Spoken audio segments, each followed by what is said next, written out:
জয় গুরুদেব। আমি রামপ্রসাদ ঋষি দাস, আর আপনারা দেখছেন রবিদাস সমাজ টিভি। জগৎগুরু রবিদাসজি মহারাজের জীবনের মহত্বপূর্ণ কিছু তথ্য আপনাদের সামনে তুলে ধরার চেষ্টা করলাম। জগৎগুরু রবিদাসজি মহারাজের জন্মোৎসব দিবস 1433 বঙ্গাব্দ, ইংরাজি 1377 খ্রিস্টাব্দের মাঘী পূর্ণিমার রবিবারের দিন হয়েছিল। জন্মস্থান গ্রাম শির গোবর্ধনপুর, উত্তরপ্রদেশ।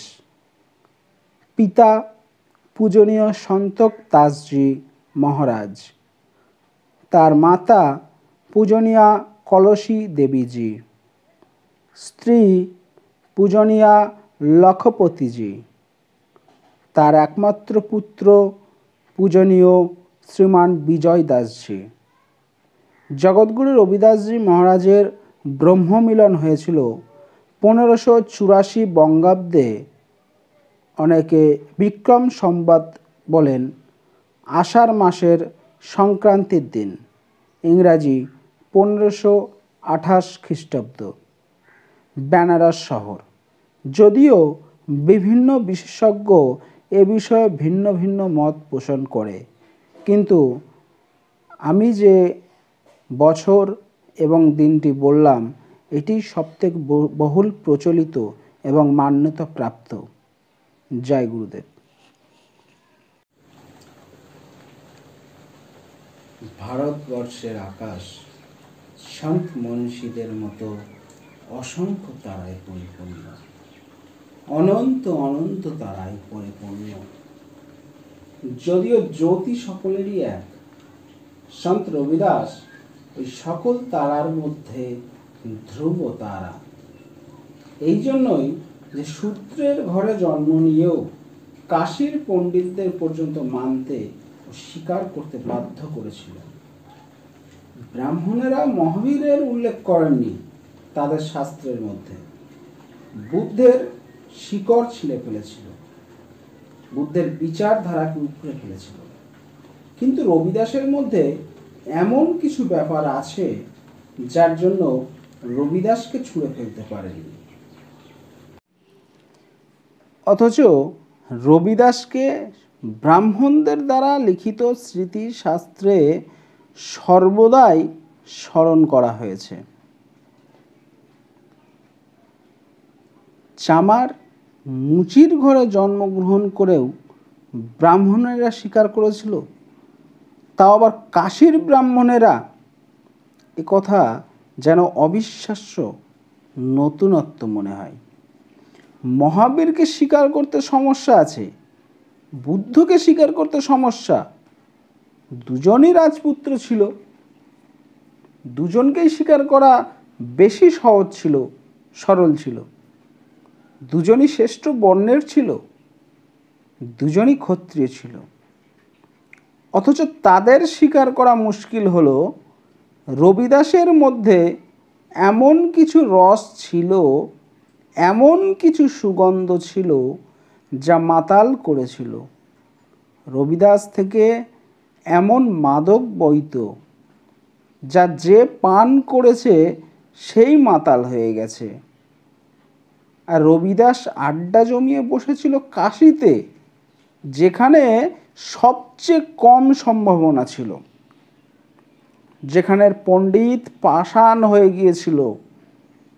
বহু বছরের পাণ্ডিত্য ব্যক্তি হৃদয়কে মেরে ফেলেছিল, তার আত্মাকে জড় বানিয়ে দিয়েছিল। রবিদাস সেখানে খেলেছিল, ফুলে ফেঁপেছিল। রবিদাস সেখানে হাজার হাজার ভক্ত একত্রিত করেছিল। আর ছোটোখাটো ভক্ত নয়, মীরার মতো অনুভূতি উপলব্ধি সম্পন্ন মহিলাও রবিদাসকে গুরু মেনেছিল। মীরা বলেছিল, গুরু মিলিয়া রবিদাসজি, অর্থাৎ যে আমি গুরু পেয়ে গেছি, যিনি হলেন রবিদাসজি। ঘুরতে ঘুরতে এদিক ওদিক বহু জনের মধ্যে সন্ধান করেছিল, কিন্তু রবিদাসকে দেখা মাত্রই ঝুঁকে পড়েছিল নতমস্তকে। এক চামার মুচির সামনে রাজরানী নতমস্তক হয়েছিল? তার মধ্যে নিশ্চয়ই এমন কিছু ব্যাপার ছিল। তাহলে নিশ্চয়ই তার পদে নতুনত্ব কিছু ছিল যে না ঝুঁকে থাকা যায়নি। রবিদাস কবিরের গুরু ভাই ছিল। রবিদাস ও কবির দুজনই একই গুরু রামানন্দের শিষ্য ছিল। রামানন্দ গঙ্গোত্রী ছিল, যা থেকে কবির ও রবিদাস দুই ধারা বয়ে গিয়েছিল। রবিদাস গুরু ছিল রামানন্দের মতো অদ্ভুত ব্যক্তি। আবার রবিদাসের শিষ্যা ছিল মীরার মতো এক অদ্ভুত নারী। এই দুজনের মধ্যেই মাঝখানে রবিদাসের মতো অভূতপূর্ব ব্যক্তি ছিল। রামানন্দকে লোকে ভুলেই যেত যদি না রবিদাস আর কবির থাকতো। রবিদাস আর কবিরের জন্যই আজও রামানন্দকে স্মরণ করা হয়। ঠিক যেমন ফল দেখে গাছ চেনা যায়, অনুরূপভাবে শিষ্য দ্বারাই গুরু চেনা যায়। রবিদাসের যদি কোনো বাণী না থাকতো আর শুধুমাত্র মীরার একটি কথাই থাকতো, সেটাই যথেষ্ট ছিল যা গুরু মিলিয়া রবিদাসজি। তো এটাই যথেষ্ট ছিল, কারণ মীরা যাকে গুরু মানে সে সাধারণ মানুষকে গুরু বলবে না। যতক্ষণ না পর্যন্ত পরমাত্মা তার সামনে প্রকট না হচ্ছে, ততক্ষণ পর্যন্ত মীরা কাউকে গুরু মানবে না। কবিরকেও কিন্তু মীরা গুরু মানেনি, রবিদাসকে গুরু মেনেছিল। এই জন্যই রবিদাসকে আমি বলি যে ভারতের সন্তের আকাশের তারাদের মধ্যে ধ্রুব তারা। ওনার বাণীগুলি বোঝার চেষ্টা করুন। রবিদাস এই জন্যও স্মরণীয় যে রবিদাস যা বলেছে তা বুদ্ধও বলেছেন, কিন্তু বুদ্ধের ভাষা জ্ঞানী ব্যক্তির ভাষা। রবিদাসের ভাষা ভক্তের ভাষা, প্রেমের ভাষা। হয়তো এই জন্যই বুদ্ধকে ছিন্ন ভিন্ন করে ফেলা সম্ভব হয়েছিল, কিন্তু রবিদাসকে করা যায়নি। যার মূল প্রেম দ্বারা সৃজন করা হয়েছে তাকে উপড়ে ফেলা অসম্ভব। বুদ্ধের সঙ্গে তর্ক করা সম্ভব ছিল, বুদ্ধের সাথে বিবাদ করা সম্ভব হয়েছিল, কিন্তু রবিদাসের সঙ্গে তর্ক করা, বিবাদ করা সম্ভব হয়নি। রবিদাসকে দেখবে তো দেখতে পেলে ঝুঁকে যাবে নতমস্তকে, আর না দেখতে পাবে তো ফিরে যাবে। প্রেমের সামনে নতমস্তক হওয়া ছাড়া কোনো উপায় নেই, কারণ প্রেম পরমাত্মার প্রকৃতি কারণ, অবতরণ। বুদ্ধের ভাষা খুবই মজার ভাষা, শিষ্টাচারের ভাষা, কারণ রাজপুত্রের ভাষা শব্দগুলি ওজনদার। হয়তো এমন ওজনদার ভাষা আর কোনো মানুষই বলেনি, যেমনটা বুদ্ধ বলেছেন। কিন্তু বুদ্ধকেও তর্কের তুফানের সম্মুখীন হতে হয়েছিল, আর বুদ্ধর শিকড় উপড়ে ফেলা হয়েছিল।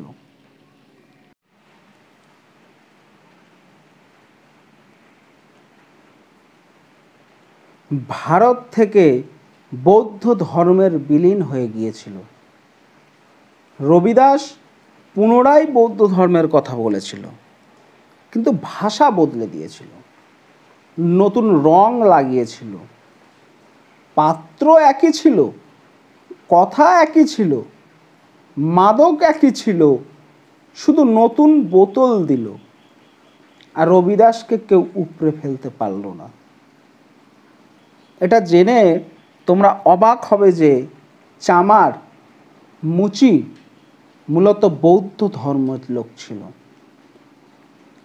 আর ভারত থেকে যখন বৌদ্ধ ধর্ম উপড়ে ফেলা হচ্ছিল, বৌদ্ধ ভিক্ষুকদের জ্যান্ত জ্বালানো হয়েছিল, বৌদ্ধ দার্শনিকদের মেরে দেশের বাইরে পাঠিয়েছিল, তো একদিক থেকে এটা ভালোই হয়েছিল, কারণ এই জন্যই সমগ্র এশিয়াতে বৌদ্ধ ধর্মের ব্যাপ্তি হয়েছিল। কখনো কখনো দুর্ভাগ্যের মধ্যেও সৌভাগ্য লুকিয়ে থাকে। জৈন ধর্ম ছড়াতে পারেনি, কারণ জৈনরা মেনে নিয়েছিল, তারা বেঁচে গিয়েছিল। কিন্তু এ কেমন বাঁচা? আজকাল 30-35 লাখ সংখ্যায়, 5000 বছরের ইতিহাস, 30-35 লাখ সংখ্যা কি কোনো সংখ্যা হলো? বাঁচা তো গেল। তো যা হোক করে নিজেদেরকে বাঁচিয়ে নিয়েছিল, কিন্তু বাঁচার মধ্যেও অনেক কিছু হারিয়ে ফেলেছিল। বৌদ্ধরা মেনে নেয়নি, শিকড় উপড়ে ফেলা হয়েছিল, ভেঙে গেছে, কিন্তু নতমস্তক হয়নি। আর তার লাভও হয়েছিল। লাভ এটা হয়েছিল যে সমগ্র এশিয়া বৌদ্ধময় হয়েছিল, কারণ যেখানেই বৌদ্ধ দার্শনিক ও মনীষী গিয়েছিল সেখানেই তাদের প্রকাশ আলো ছড়িয়ে পড়েছিল, সেখানেই তাদের রস প্রবাহিত হয়েছিল, সেখানকার লোক তৃপ্তি পেয়েছিল। চীন, কোরিয়া, দূর দূর পর্যন্ত বৌদ্ধ ধর্মের প্রসার লাভ হয়েছিল। এর শ্রেয় হিন্দু পণ্ডিতদেরই। যারা পালাতে পেরেছিল তারা পালিয়ে গিয়েছিল। পালানোর জন্য সুযোগ ছিল, দরকার সম্পদ ছিল। যারা পালাতে পারেনি, দীন দরিদ্র, তারা হিন্দু জামাতে সম্মিলিত হয়ে গিয়েছিল। কিন্তু হিন্দু জামাতে সম্মিলিত হতে হলে শুধুমাত্র শূদ্র রূপেই সম্মিলিত হতে হবে। ব্রাহ্মণ তো জন্ম থেকেই হয়, জন্ম থেকেই হতে পারত। ক্ষত্রিয় জন্ম থেকে হতোই। বৈশ্যরাও শুধুমাত্র এক জায়গাতেই সম্মিলিত হতে পারত, নতুন আগতরা, আর তা হলো শূদ্র, অচ্ছুত। এরা আসলে হিন্দু ধর্মের বাইরেই ছিল, মন্দিরের বাইরে ছিল। শূদ্র হয়ে যাও যদি বাঁচতে চাও। তা যে বৌদ্ধরা বেঁচে গেল অথচ পালাতে পারল না, তাদের মধ্যে হয় হিন্দু ধর্মে সম্মিলিত হতে হলো, এই বৌদ্ধরাই চামার, মুচি হলো। আর কেন মুচি হলো? একটাই কারণ, বুদ্ধের সময় কখনো কেউ হয়তো ভাবেইনি এই কারণ এত বড় পরিণতি আনবে। জীবন বড় বিচিত্রময়। মহাবীর বলেছিল, মাংসের আহার করা, হিংসা করা পাপ। আর ঠিকই বলেছে। অন্যকে দুঃখ দেওয়া, হত্যা করা, খাওয়ার জন্য এর কোনো থেকে বড় পাপ আর আছে কি? আর এ কথা কোথায় মানবে? যদি পশু পাখিকে খাবে, কোনো মানুষকে খেতেও অসুবিধা কোথায়? মধ্য আফ্রিকার সম্রাট বোকাসো পদচ্যুত হয়েছে, তার বিরুদ্ধে বিদ্রোহ হয়েছে। তার ঘরে, তার ফ্রিজে মানুষের মাংস পাওয়া গেছে। বিষয়টা হলো, এখানে যে পশুর মাংস খায়, পাখির মাংস খায়, তো মানুষের মাংস খাবে, কি হয়েছে? আর মানুষের মাংস তো সুস্বাদু। মানুষের মাংস সভ্যতার সবচেয়ে বেশি সুস্বাদু, সুপাচ্য। আর ছোট ছোট বাচ্চাদের মাংস আরও বেশি সুস্বাদু। তাহলে মানুষ যদি মাংসাহারী হয়, তবে অন্তিম পর্যায়ে এমন হবে যেন মানুষ আদমখোর হয়ে যায়। আর আদমখোর হয়ে যাওয়ার থেকে পতন আর হয় না। কারণ দুনিয়াতে কোনো পশু নিজের স্বজাতির মাংস খায় না। কুকুরও কুকুরের মাংস খায় না, সিংহ সিংহের মাংস খায় না, মারেও না। শুধুমাত্র মানুষ নিচে নামে তো এতটা নামতে পারে, যদি ওঠে তো এতটাই উঠতে পারে। মানুষ একটা সিঁড়ি, যার এক প্রান্ত স্বর্গে অপর প্রান্ত নরকে গিয়েছে। মহাবীর বলেছিল মাংসাহার পাপ, তিনি তো ঠিকই বলেছিল, কিন্তু বুদ্ধ সর্বদা জিনিসকে যুক্তি সহ বলেছেন। তিনি বলেছেন মাংসাহার পাপ, কিন্তু যদি কোনো জানোয়ার আপনা আপনি মারা যায় তো তার মাংসাহার খেলে কি হবে, কিসের পাপ? এটি তাত্ত্বিক দৃষ্টিতে দেখলে সম্পূর্ণ ঠিক। হত্যা করাতে পাপ হয়, কাউকে হত্যা করে খেও না, কিন্তু আপনা আপনি যে পশু মরে গেছে, যার মাংস খেতে অসুবিধা কোথায়? তুমি তো তাকে হত্যা করছো না, তুমি তো হিংসার আশ্রয় নিচ্ছ না। এই কথা তো তর্কযুক্ত, কিন্তু তর্কের উপর ভিত্তি করে কি আর সংসার চলে? আজকাল সকল বৌদ্ধ দেশের হোটেলে একটি সাইনবোর্ড লেখা থাকে যে এখানে মরে যাওয়া মাংসই বিক্রি হয়, কেবল আপনা আপনি মরে যাওয়া মাংস বিক্রি হয়। কোটি কোটি মানুষের জন্য এত পশু মরে কিভাবে, কোথায় মরে, তা আবার আপনা আপনি? আর যদি এত পশু আপনা আপনিই মরে, তো এত বড় বড় বুচরখানা কসাইখানা চালাই কারা? যেমন ভারতীয় হোটেলে লেখা থাকে এখানে শুদ্ধ ঘি ব্যবহার করা হয়, এমনই চীন ও জাপানের হোটেলে লেখা থাকে কেবল আপনা আপনি মরে যাওয়া মাংসই বিক্রি হয়। রাস্তা পাওয়া গেছে। বুদ্ধ তো সম্পূর্ণ তর্কযুক্ত কথা বলেছিল, কিন্তু মহাবীর জীবনের জাল বেশি বুঝত, এটা বোঝা যায়। ওনার জীবন বেশি তর্কযুক্ত নয়। উনি জানতেন যে মানুষকে সুবিধা দিলে তারা সুবিধা থেকে আরও বেশি সুবিধা বার করে নেবে। এটাই ভালো হবে যে দরজা সম্পূর্ণ বন্ধ করে দাও। বুদ্ধের দরজা খুলে রেখেছিল, বুদ্ধ দরজা খুলে রেখেছিল। বুদ্ধ ভেবেছিল আমি যতটা বুদ্ধি নিয়ে বাঁচি, লোকও এতটাই বুদ্ধি নিয়ে বাঁচবে। এই আশা করো না, এমন আশা করা ভুল। চামার মুচি ভারতের একমাত্র জাতি যারা মরা বা মৃত পশুর মাংস খায়। এটাই প্রমাণ যে এরা কখনো বৌদ্ধ ছিল। ছাড়া আরও অনেক প্রমাণ আছে। ভারতে আর কোনো জাতি এমন নেই যারা মৃত পশুর মাংস খায়। এই আধারেই ডক্টর আম্বেদকর নির্ণয় করেছিল যে চামার মুচিদের কমসে কম বৌদ্ধ হয়ে যাওয়া উচিত, আর সম্ভব হলে সকল শূদ্রদের পুনরায় বৌদ্ধ হওয়া উচিত। রবিদাস মুচি ছিল। যেমনটি কোনো গভীর অন্তঃস্থলে বুদ্ধ এখনো গুনগুন করছে, যেন গুনগুনে আগুন, কিন্তু রবিদাস সে আগুনকে আগুন না হতে দিয়ে উজ্জ্বল আলো করে তুলেছে। আগুন জ্বালাতেও পারে, আবার আলোও দিতে পারে। বুদ্ধের বচন অঙ্গারের মতো, তা মানতে বড় সাহসের প্রয়োজন হয়। আগুন জ্বালাবে তো সাহস থাকতেই হবে। রবিদাসের বচন ফুলের মতো, উপলব্ধি করবে তো বুঝতে পারবে যে আগুন লাগিয়ে দিয়েছে। আগুনের ফুলঝুরি দেখতে ফুলের মতো, খুবই সুন্দর লাগে। এই জন্য বুদ্ধকে স্বীকার করা না গেলেও রবিদাসকে হিন্দু ভক্ত শিরোমণি বলেছেন। ভক্ত মহলে রবিদাসকে অন্য ভক্তদের সঙ্গে গণনা করা হয়েছে, কিন্তু হিন্দু পণ্ডিত স্বীকার করে তাও নিজের পাণ্ডিত্য থেকে কখনো না কোনো বেইমানি তো করবেই, আর বেইমানি বার করেই বসলো এরা। যেমন বুদ্ধের সম্বন্ধে এরা কল্পনা রচনা করেছিল, কেননা বুদ্ধ এতটাই প্রতিভাবান ছিল যে যদি নাচক করে দাও তাহলে ক্ষতি হবে, কারণ বুদ্ধকে ত্যাগ করলে ভারতের প্রতিভা ছিন্ন হয়ে যাবে। কারণ ভারত তো বুদ্ধের থেকেও বড় প্রতিভা কখনো জন্ম দিতে পারেনি।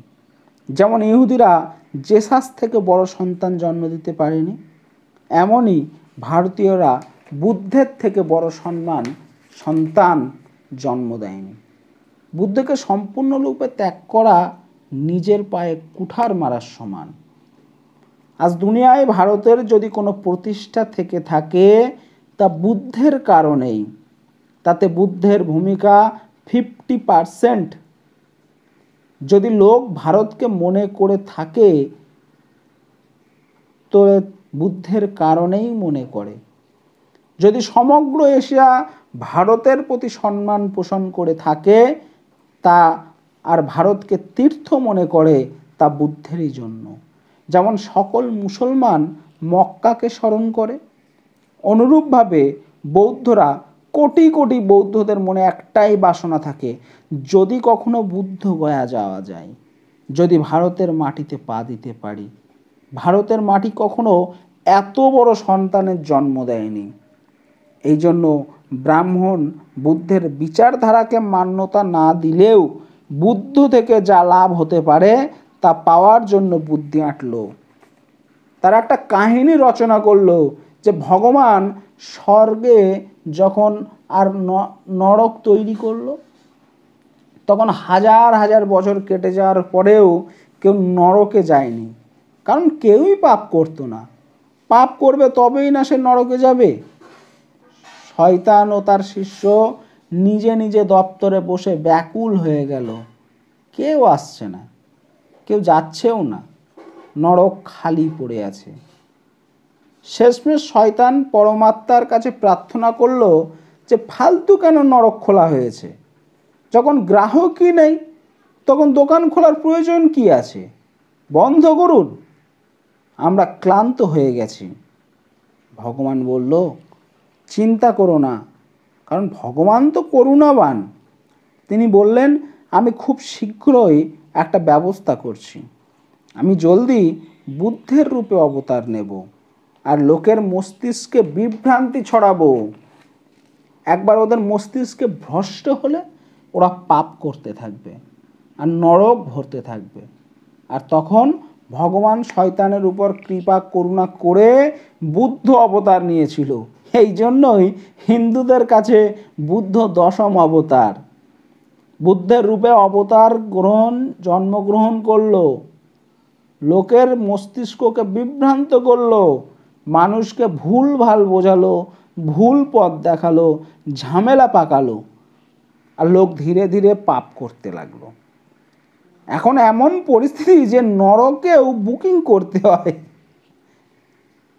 তুমি যদি আজ মারা যাও তো এমন হতে পারে যে নরকে জায়গা পাচ্ছ না, বাইরেই পড়ে থাকতে হবে মাসের পর মাস, লাইন লেগে আছে। সবই বুদ্ধের কৃপা। তাহলে দেখতেই পাচ্ছ হিন্দুদের বেঈমানি। বুদ্ধকে অস্বীকার করলে তো ক্ষতি হবে, আবার বুদ্ধকে স্বীকার করতেই হবে, না হলে তো পণ্ডিতদের পাণ্ডিত্য কেমন করে চলবে, পুরোহিতগিরি কিভাবে চলবে, যাগযজ্ঞ হবে না তো। এই ধোকাদারি, এই ধান্দাবাজ, এই ধর্মের নামে চলে, এসব কিভাবে চলবে? তো উভয় সংকট ছিল। বুদ্ধের বিচারধারা অস্বীকার করতে হবে, আবার বুদ্ধকে স্বীকার করতে হবে। খুবই চাটুকারিতার সঙ্গে এই কাজ করেছিল। এই চাটুকারিতা তারা রবিদাসের সঙ্গেও করেছিল। রবিদাসকে পরম ভক্ত হিসেবে ভক্ত মহলের কাছে স্বীকার করে নিয়েছিল, কিন্তু ভক্ত শিরোমণি দুটি কাহিনী রচনা করলো রবিদাসের সম্পর্কে।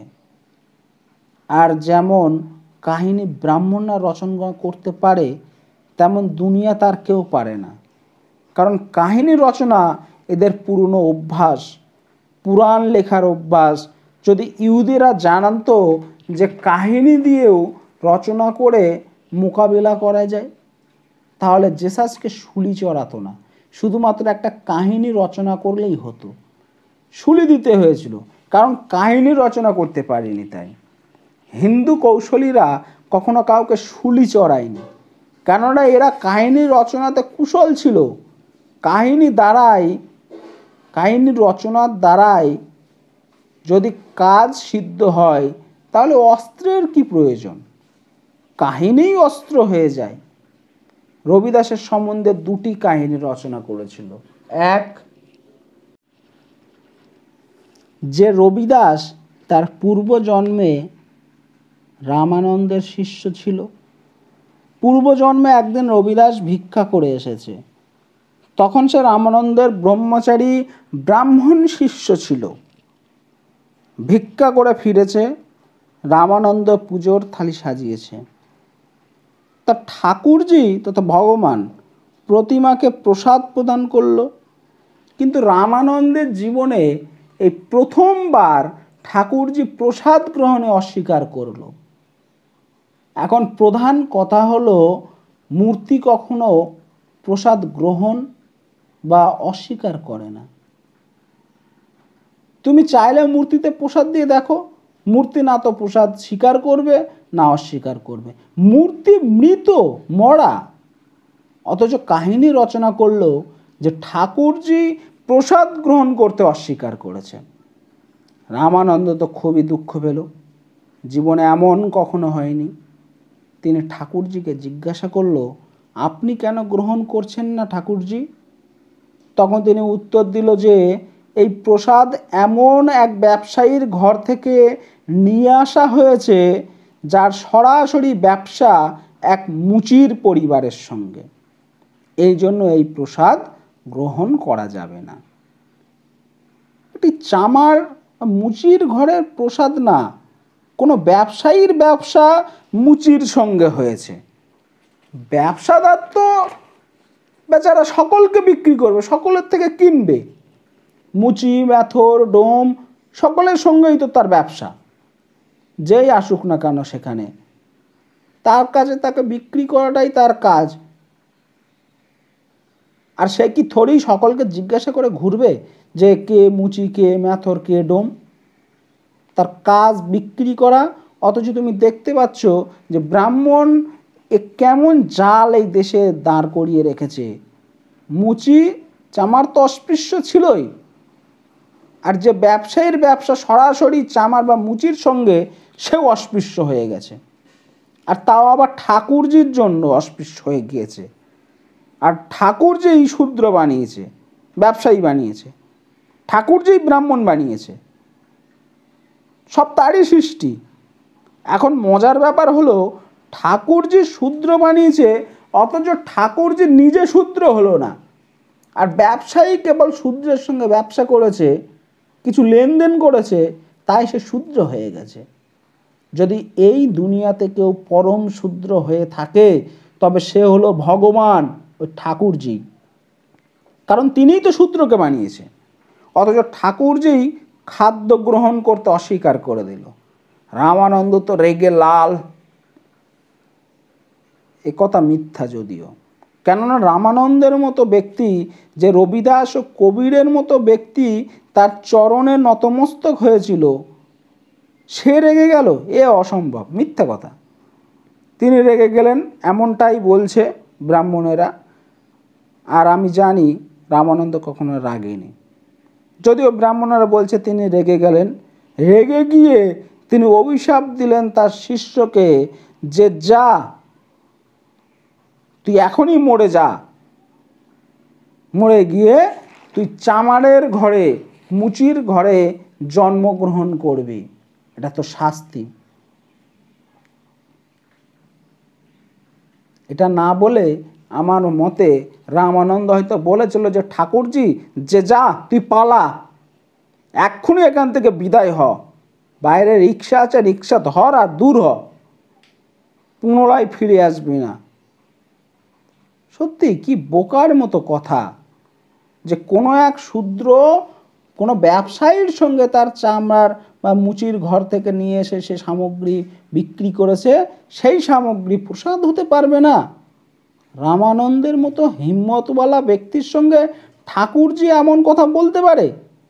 সম্ভব হলে রামানন্দ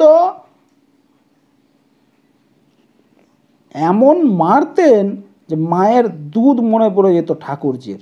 অথচ তা না করে রামানন্দ ক্রোধিত হয়ে গেল এবং সে ব্রহ্মচারীকে অভিশাপ করে দিল। এটা ভুল কথা। তো রামানন্দ নাকি রেগে গিয়ে বলল যে যা, মরে যা এক্ষুনি, আর শূদ্রের ঘরে, মুচির ঘরে জন্ম হবে তোর। আর এই অভিশাপ দেওয়াই ছিল তো ঠাকুরকে দে। রামানন্দ ঠাকুরকে না দিয়ে তার ব্রহ্মচারীকে কেন দিল? সে বেচারা কিছুই জানতেন না, সম্পূর্ণ অজ্ঞানী ছিল এইসব বিষয়ে। কার দোকান থেকে কে কোথায় ব্যবসা করেছে। সে তো কিছুই জানে না। তো সে গিয়ে ভিক্ষে চেয়েছিল, বৈশ্যের ঘরে ভিক্ষে চাইলো। সে বৈশ্য থেকে সে ব্যবসা করেছিল শূদ্রের ঘরে, সেই কাহিনী তৈরি করে দিল। ব্রাহ্মণেরা সত্যিই কাহিনী তৈরিতে মাহির ছিল, আর কাহিনী প্রচলিতও করে দিয়েছিল। এমনভাবে মানুষের মধ্যে তা জমে গিয়েছিল যে গরিব ব্রাহ্মণেরা তখনই মারা গেল। অভিশাপে ব্রাহ্মণ, গরিব ব্রাহ্মণ ব্রহ্মচারী তখনই মারা গেল। এক মুচি বা চামারের মায়ের গর্ভে সে জন্ম নিল। এবারের কাহিনী আরেকটু মজাদার, যে সে জন্ম নিল যে ব্রাহ্মণ ব্রহ্মচারী, তো মুচির গর্ভে জন্ম নেওয়ার পর তার দুধ খেতে অস্বীকার করলো। একবার যা ভুল হওয়ার হয়ে গেছে, আর নয়।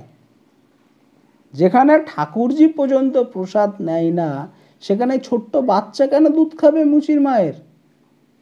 ছোট বাচ্চা তার মায়ের দুধ পান করলো না। অন্য কোনো উপায় না দেখে গ্রামে রামানন্দের প্রসিদ্ধি ছিল, তাই সেই মুচি মা তার সন্তানকে নিয়ে রামানন্দের কাছে গেল। রামানন্দ তাকে দেখা মাত্রই চিনতে পারল যে এই তো তারই সেই ব্রহ্মচারী। তার দেখে দয়া আসলো, তার কানে রাম নাম দিল, তারপরে সে দুধ পান করলো। এই কাহিনী ওরা রচনা করেছিল। এজন্য গুরু রবিদাস, যিনি পূর্বজন্মে ব্রাহ্মণ ছিল, তাই তাকে ভক্তরা স্বীকার করেছিল, না হলে ভক্তরা তাকে স্বীকার করতো না। এমনটা প্রচার করা হলো। তার শিক্ষা, জ্ঞান, উপলব্ধি, সমাধি এসবের জন্য না, সে পূর্বজন্মে ব্রাহ্মণ ছিল তাই স্বীকার করা হলো, তাই তাকে গ্রহণ করা হলো। এই কাহিনী খুবই জনপ্রিয় হলো, যা বাস্তবে অসত্য, মিথ্যা। যেহেতু পূর্বজন্মে কেউ দেখে না, তা কিভাবে বিশ্বাস করবে যে রবিদাস ব্রাহ্মণ ছিল? তাই দ্বিতীয় আরেকটি কাহিনী রচনা করা হলো। আপনি যে পূর্বজন্মে ব্রাহ্মণ ছিলেন তার প্রমাণ দিন, রবিদাসকে বলা হলো। আমি এটা মানতেই পারি না যে রবিদাস আর প্রমাণ দিয়েছিল। যদি সে ব্রাহ্মণই হয়েও থাকে তাহলে তো সে প্রমাণ দেবে না, কারণ এই প্রমাণ দেওয়া ভুল হবে। যদি প্রমাণ দিতেই হয় তবে সে প্রমাণ দেবে যে পূর্বজন্ম কেন, তো জন্মান্তর ধরে সে মুচি ছিল, সে মুচির ঘরেই জন্মগ্রহণ করেছিল, শূদ্র ছিল। রবিদাস প্রমাণ দেওয়ার মতো অতটা নিচে নামবে না, কিন্তু কাহিনী যে যেমন খুশি রচনা করতে পারে, তা বলে তো রবিদাস প্রমাণ দিয়েছিল এমনটা কাহিনীতে প্রচলন হলো। তিনি তার খুরপি দিয়ে বুক চিরে স্বর্ণ পৈতে, সোনার পৈতে বার করেছিল, তারপরে লোক মেনেছিল। এসব ফালতু কাহিনী প্রচলিত, এসব মিথ্যা কাহিনী, শুধুমাত্র একটি ছোট তথ্যকে লুকানোর জন্য যে রবিদাস চামার ছিল, মুচি ছিল। আর মুচি হওয়া কোনো পাপ নয়। সবাই জন্ম থেকে শূদ্র হয়। ব্রাহ্মণ তো শ্রমের দ্বারা কেউ হতে পারে, সাধনা দ্বারা কেউ হতে পারে। ব্রাহ্মণত্ব উপলব্ধি, জন্মজাত নয়। ব্রাহ্মণ কোনো জাত নয়, ব্রাহ্মণ একটা অনুভূতি। যে ব্রাহ্মণকে জানে সেই ব্রাহ্মণ, যে হরির সঙ্গে একাত্ম হয়েছে সেই হরিজন। এই জন্যই আমি শূদ্রকে হরিজন বলি না, আর ব্রাহ্মণকে ব্রাহ্মণ বলি না। ব্রাহ্মণ জন্মজাত হয়ই না। বুদ্ধ ব্রাহ্মণ ছিল, যদিও জন্মজাত সে ব্রাহ্মণ না। মহাবীর ব্রাহ্মণ ছিল, যদিও জন্মজাত সে ব্রাহ্মণ না। জেসাস ব্রাহ্মণ ছিল, যদিও জন্মজাত ব্রাহ্মণ না। মোহাম্মদ ব্রাহ্মণ ছিল, যদিও জন্মজাত ব্রাহ্মণ না। কারণ তারা ব্রাহ্মণত্বকে উপলব্ধি করেছিল, ব্রহ্মকে উপলব্ধি করেছিল।